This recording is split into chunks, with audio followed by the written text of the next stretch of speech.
Hello and welcome to The Secret Darkness with me, Sheila McKenna, where we get into the nitty-gritty of the real work, where we talk about embracing our shadows, embracing our darkness, one chaotic moment at a time. I want people to understand that this channel is not about self-help. I'm not here to give you tips and tricks on how to attain an external goal.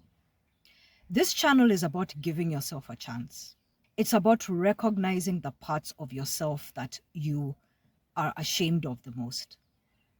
Whether it's an addiction that you have, whether it's a trauma that you experience that you have never either acknowledged or had the courage to walk through because of the pain of what you experienced. And understanding now that your defense mechanisms and all the triggers are doing more harm than good. You understand that they're there to protect you, but you're not able to have healthy relationships.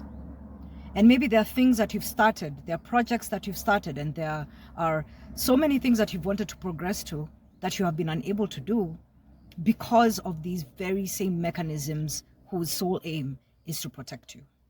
If you have self-sabotaged so much in your life, and maybe you've even given up on yourself, I want you to know that there's nothing wrong with you. There actually isn't. You can go out there and look for all the materials, which I'm sure you've done. You've sought advice from friends. You've maybe even gone for therapy, and nothing has really worked because people have constantly offered suggestions that the solution is outside of you, and it isn't. This work, the sacred work of really and truly understanding who you are, the whole of you, not just the good parts of you, but the ugly parts, the messy parts, the chaotic parts. Understanding all of it, acknowledging all of it, and having a radical self-acceptance of yourself fully, without judging yourself, without giving any conditions and expectations of who you're supposed to be. Once you start actually doing the real work of making the decision that you're no longer going to judge yourself, and you're no longer going to have these ridiculous expectations and putting unnecessary pressure on yourself about where you're supposed to be, and just making the decision that this is where I am. This is the reality of where I am, and I'm going to work with that. I'm actually going to sit with myself, sit with my discomforts, sit with what I perceive as my problems and as my barriers and as these brick walls. I'm actually going to sit with them and really ask myself, what are they there for? Because like I said in the last video, they're not there for nothing. They've always been there to serve you, to protect you. And since birth, we have been taught to go about the business of fulfilling societal expectations. Notice that the minute you got to school, everything changed. When you were a child, everybody around you was happy for you that you were walking and that you were talking. But the minute you started becoming a basic functional human being, you were put into the system. All of us, you started being educated. And I'm not saying that there's anything wrong with what I'm talking about. There's nothing wrong with education. Education is important. However, the way the system works is that its highest priority is to put you to work.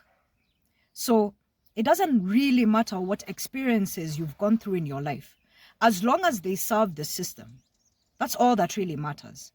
So whether you've gone through traumas, whether you've gone through problems with whether they've been mental or emotional problems, that is not the system's problem. That is your issue to deal with. Your job is to become a functioning adult so that you can serve society.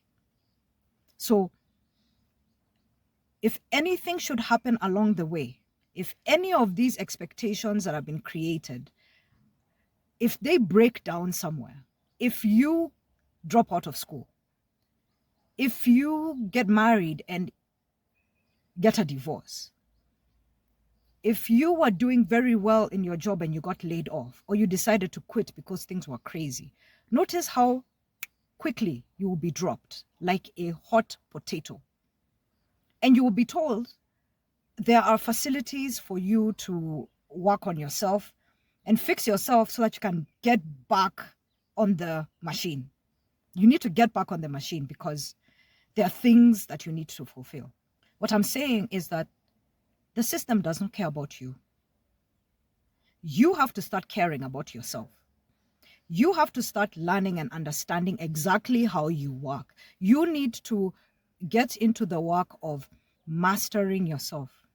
At the very least, having emotional sobriety, so that you can understand yourself so well that any trigger that comes your way, you're able to handle it.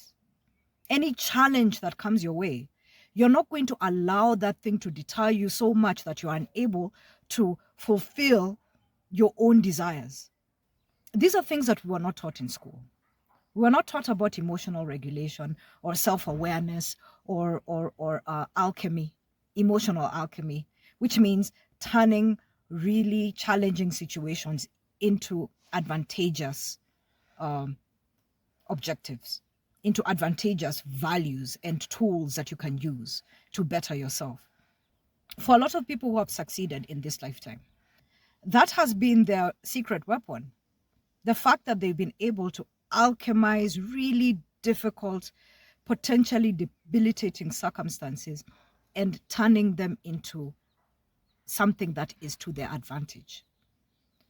But for very many of us, as people like me who spent so much time starting things and not being able to follow through with them because I did not understand myself. I did not understand that I had created and conditioned mechanisms inside myself whose sole purpose was to sabotage me.